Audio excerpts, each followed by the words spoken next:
Se você veio do vídeo anterior, você sabe exatamente onde a gente parou.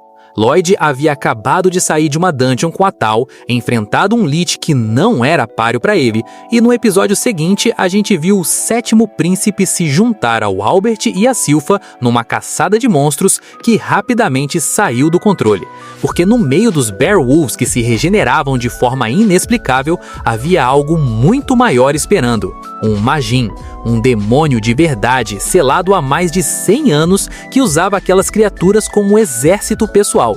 E foi no fim do episódio 4 que Pazuzu se revelou que Silpha encarou aquele ser com aquela lâmina de prata e que a gente ficou sem saber se ela ia conseguir ou não. Hoje a gente descobre o que aconteceu depois disso e eu adianto, o Pazuzu foi só o começo. E foi exatamente aí que tudo mudou. Silpha havia conseguido dominar a matilha de Beowulfs com sua lâmina de prata. E parecia que a batalha estava chegando ao fim. Os cavaleiros do reino respiravam aliviados, e até Tal, sempre tão confiante em suas técnicas de Ki, acreditava que o pior já havia passado. Pazuzu. O demônio revelou sua forma verdadeira. Uma criatura de aparência simiesca, prateada, com asas e um rosto que destilava a arrogância pura. Ele não era apenas um monstro qualquer, era um Majin, um ser da raça demoníaca, e ele havia passado décadas aprisionado numa torre próxima a uma vila com um lago, selado por magos desconhecidos há mais de 100 anos. Todo esse tempo, enquanto o mundo seguia em frente, Pazuzu ficou lá, treinando um exército de Beowulfs com um único objetivo: construir um império de feras e governar sobre elas, não por amor às criaturas, mas porque as via como ferramentas. E foi exatamente isso que Lloyd percebeu. O demônio liberou uma miasma devastadora no campo de batalha, um gás denso e pesado que se espalhou rapidamente e os cavaleiros do reino, um por um, foram caindo. A fumaça atingiu Silpha, atingiu os guerreiros, e antes que qualquer um pudesse reagir, até a própria Silpha foi derrubada, seus joelhos cedendo sobre o veneno que impregnava o ar. Ainda Tal resistia. Sua técnica de respiração com Ki a protegia parcialmente da miasma. Mas mesmo assim, ela não era páreo para o poder bruto de Pazuzu. O demônio não apenas ignorava seus golpes, ele a subjugava sem esforço, zombando da diferença de nível entre eles. E então, em meio ao silêncio pesado da batalha que parecia perdida, Lloyd deu um passo à frente. Calmo, sem pressa, como se aquilo tudo fosse apenas mais uma oportunidade de aprender. Pazuzu encarou aquele menino de 10 anos com um misto de raiva e desprezo. Afinal, o que um príncipe criança poderia fazer diante de um Majin de nível 8 do submundo? Mas Lloyd não estava lá para brigar, estava lá para estudar. E o que ele havia aprendido com o Green, a transmutação de mana, estava prestes a ser colocado em prática de um jeito que ninguém esperava. Usando a transmutação de mana, Lloyd não atacou os Beowulfs, ele libertou-os. O controle que Pazuzu exercia sobre aquelas criaturas era mantido por uma manipulação de mana, uma espécie de feitiço de submissão, plantado desde que eram filhotes. E foi aí que a verdade veio à tona. Pazuzu havia matado os pais dos Beowulfs, havia capturado os filhotes ainda jovens, experimentado em seus corpos e os escravizado pela força. Não havia amor ali, nunca havia. E os Beowulfs, ao serem libertos do controle do demônio pelo toque mágico de Lloyd, não fugiram. Eles viraram-se contra o próprio Pazuzu. O demônio, traído pelas próprias criaturas que havia aprisionado, tentou uma última jogada. Antes de ser completamente derrotado, ele secretamente passou parte de sua mana para o Green, o familiar de Lloyd, com a intenção de que o demônio Grimório acumulasse poder suficiente para um dia tomar o reino. Uma semente de ameaça plantada em silêncio, que viria a ter consequências mais tarde. Mas ali, naquele momento, o que Pazuzu encontrou foi uma barreira. Lloyd a ergueu ao redor do Majin com precisão cirúrgica, aprisionando-o dentro de um campo mágico do qual não havia escape. E então, com a curiosidade de um pesquisador testando uma nova hipótese, Lloyd começou a bombardear Pazuzu com magia, repetidamente, sem parar, enquanto estudava quanto tempo um demônio daquele nível conseguiria resistir. A resposta foi 5 minutos. 5 minutos depois, Pazuzu havia se transformado em pó. A ameaça da região havia acabado. Os cavaleiros se recuperaram, Silpha voltou a si, e os Beowulfs, agora livres, olhavam para Lloyd com algo que só podia ser descrito como gratidão.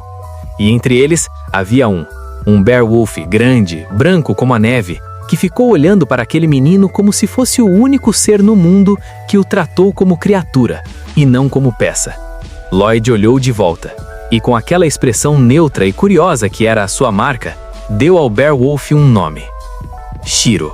Com Shiro ao seu lado, Lloyd retornou ao reino. Mas claro, a curiosidade científica do sétimo príncipe não conhece descanso. A questão que agora ocupava sua mente era simples: como se comunicar com um Beowulf? Shiro entendia comandos básicos, mas instruções mais complexas pareciam escapar da sua compreensão. E Lloyd queria ir muito além disso. Queria estabelecer uma comunicação real com aquela criatura. E havia apenas uma pessoa no reino capaz de ajudá-lo com isso: Aliese de Saloum, a sexta princesa, irmã de Lloyd. Chegando à torre onde Aliese vivia, Lloyd e Silpha foram recebidos por algo que dificilmente alguém esperaria encontrar no interior de um castelo: uma verdadeira arca de animais e feras mágicas. A torre de Aliese era um santuário particular, repleto de criaturas de todos os tipos, e a princesa vivia no meio delas com um entusiasmo genuíno de quem amava profundamente cada uma delas. Aliese recebeu o irmão com um entusiasmo que ultrapassou todos os limites do protocolo real, e que deixou Silpha bastante desconfortável. Mas além do afeto exagerado, havia algo muito mais interessante que Lloyd percebeu ali. Aliese dizia que o segredo de se comunicar com as feras era simplesmente o amor, e enquanto Silpha engolia aquela resposta como se fosse uma verdade espiritual, Lloyd já havia identificado o mecanismo real por trás disso. Aliese enviava sinais de mana, comandos visuais, transmitidos pela magia, sem precisar falar uma única palavra. Era uma linguagem silenciosa de mana que as criaturas aprendiam a interpretar, e assim que Lloyd compreendeu o princípio, copiou a técnica e testou em Shiro ali mesmo, estabelecendo uma ligação mágica com o Beowulf de forma quase imediata. Shiro, por sua vez, se revelou um companheiro fiel de uma forma que ia além do esperado. O Beowulf era tão grande que Lloyd podia montá-lo como uma montaria, e tão gentil que, longe do controle de Pazuzu, se comportava como um cachorro gigante, cheio de carinho e energia. Mas o dia ainda não havia acabado para Lloyd. Ao sair da torre da irmã, ele se deparou com outro irmão, Dian de Saloum, o sexto príncipe. E Dian não tinha absolutamente nada da elegância de Albert ou da excentricidade de Aliese. Era um homem grande, de aparência bruta e temperamento direto, que havia dedicado sua vida a uma única obsessão: a forja. Dian era ferreiro, e ele havia ouvido, por acaso, que Lloyd havia criado uma arma impregnada de mana para Albert. Aquilo havia acendido uma chama que Dian carregava há muito tempo: o sonho de criar uma espada encantada, uma lâmina capaz de conduzir magia para pessoas que não possuíam aptidão para lançar feitiços, uma arma que tornasse a magia acessível a qualquer soldado. O problema era técnico. Para criar uma espada encantada de fogo, era necessária a hematita mágica, um mineral específico, encontrado apenas em dungeons. E a mana de Lloyd, por mais vasta e poderosa que fosse, não continha aquele elemento em sua composição. Mas Lloyd não viu um problema, viu uma expedição. E assim, com Shiro trotando ao lado e Dian já pensando nas ligas metálicas enquanto andava, Lloyd partiu para a dungeon em busca do material necessário. A expedição foi rápida, pelo menos para Lloyd, que tratava uma dungeon repleta de monstros como um inconveniente menor. Ele retornou com a hematita que precisavam, e os dois irmãos se puseram a trabalhar juntos na forja. O resultado foi impressionante. A espada encantada de fogo que Dian havia sonhado por anos tomou forma, e quando foi testada, a potência liberada era incompatível para uso de soldados comuns, demasiadamente destrutiva. Lloyd e Dian então calibraram o encantamento, ajustando o fluxo de mana para um nível que tornasse a espada usável em combate real. E não pararam em uma, mas produziram as espadas juntos, pensando na segurança do reino diante da ameaça de guerra que pairava no horizonte. Dian nunca havia imaginado que seu sonho seria realizado de forma tão prática, tão rápida e tão eficiente. E ali, entre o brilho da forja e o calor das chamas, dois irmãos muito diferentes encontraram algo em comum. O dia chegou ao fim. Lloyd voltou ao jardim do castelo, Shiro ao lado, e foi então que ele percebeu uma presença. Discreta, calculada, habilidosa. Alguém havia se infiltrado no jardim do reino, e quem quer que fosse possuía o talento de esconder sua mana de maneira sofisticada, o suficiente para passar desapercebido por qualquer outra pessoa, mas não por Lloyd. A intrusa se chamava Hen, uma jovem de aparência frágil com uma habilidade que não tinha nada de frágil. Ela era a maldita do veneno, uma Blighted. Desde que nascera, o veneno emanava de seu corpo de forma incontrolável, e aquele poder havia destruído sua vida antes mesmo de ela ter idade para compreendê-lo. Ren havia sido recrutada pela Guilda dos Assassinos, um grupo que operava nas sombras, eliminando apenas alvos que as guildas de aventureiros não tinham autoridade ou capacidade de lidar. Alvos que mereciam morrer, segundo o próprio código da guilda. E Ren havia sido enviada ao reino de Salum para uma missão de reconhecimento. Quando Lloyd a detectou, ela tentou fugir, e durante a perseguição, o veneno de Ren, incapaz de ser neutralizado nem pela magia de purificação mais poderosa, pois era uma energia única criada pela transmutação de sua própria mana, vazou. Lloyd absorveu parte daquele veneno, e ao invés de entrar em colapso, sentiu curiosidade. Aquele poder era fascinante. Incapaz de resistir ao interesse científico, Lloyd decidiu seguir Ren até o esconderijo da guilda, não para confrontá-la, para aprender mais sobre aquela habilidade e sobre os outros membros que provavelmente possuíam poderes igualmente únicos. Quando chegou ao quartel-general da Guilda dos Assassinos, Lloyd foi atacado. E ali começou uma das batalhas mais curiosas de toda a história, porque Lloyd não estava lá para destruir ninguém, estava lá para estudar. Enquanto os assassinos atacavam com suas habilidades únicas, Lloyd os analisava com a mesma expressão calma de sempre, esquivando e respondendo com precisão suficiente para não matar, mas suficiente para demonstrar que estava absolutamente no controle.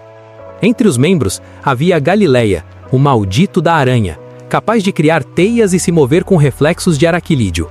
Havia Thalia, capaz de transferir a própria dor para seus oponentes. Havia o imenso Babilônia. E havia outros, cada um com uma habilidade distinta e perigosa, os chamados Blighted, humanos que nasceram com um poder inato fora do controle convencional da magia. E foi aí que Lloyd compreendeu algo que os próprios assassinos não sabiam sobre si mesmos. Todos aqueles poderes únicos, aquelas habilidades que pareciam dom e maldição ao mesmo tempo, tinham um problema em comum. O fluxo de mana de cada um estava perturbado, desregulado. Era o mesmo princípio que havia feito Ren perder o controle do veneno tantas vezes na vida.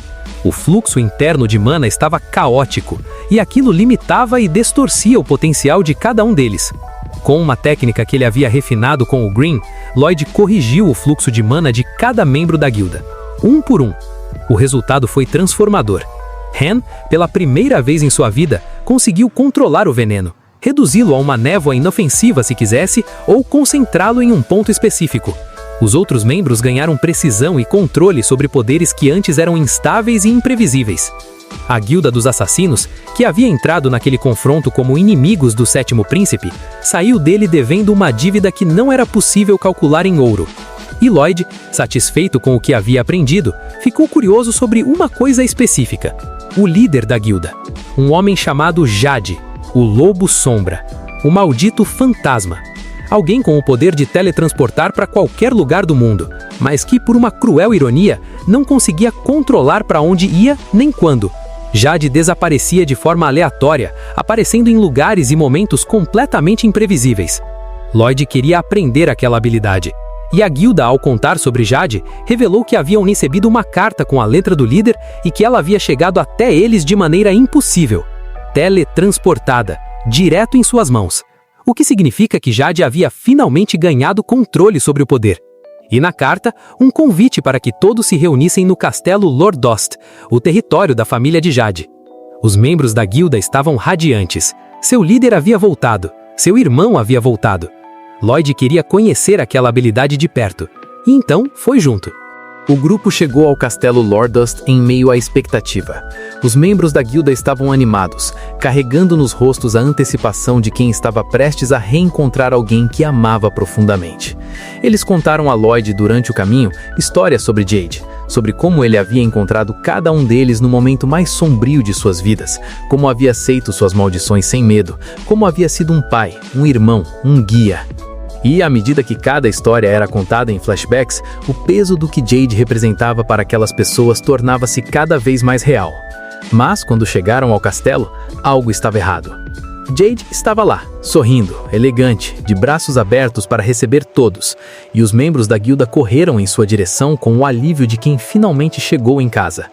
A mana estava diferente, a presença estava diferente, e havia algo mais.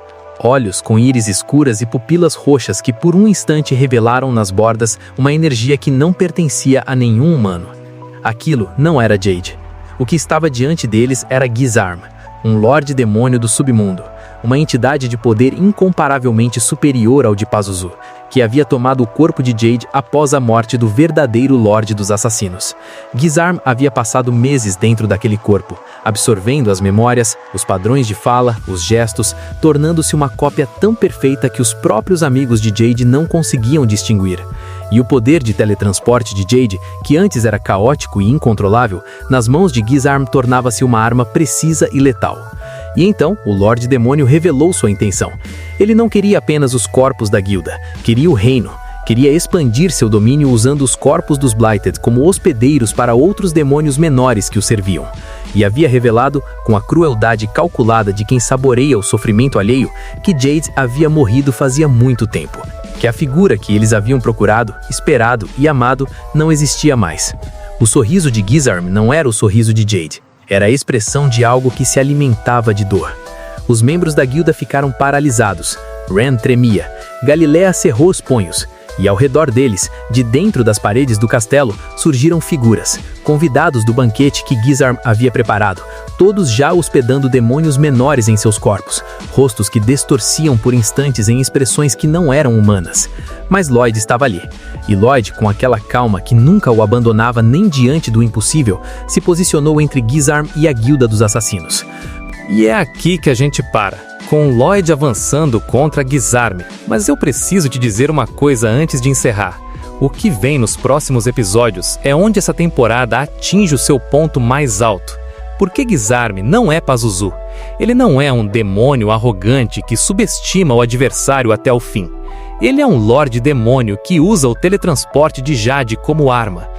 No próximo vídeo a gente cobre os episódios 9 ao 12, o fim da primeira temporada. E eu garanto, você não vai querer perder. Se você ainda não se inscreveu no canal, faz isso agora. Ativa o sino e deixa o like, porque esse conteúdo leva tempo para fazer e cada interação ajuda demais o canal a crescer. Até o próximo Sábio Lendário!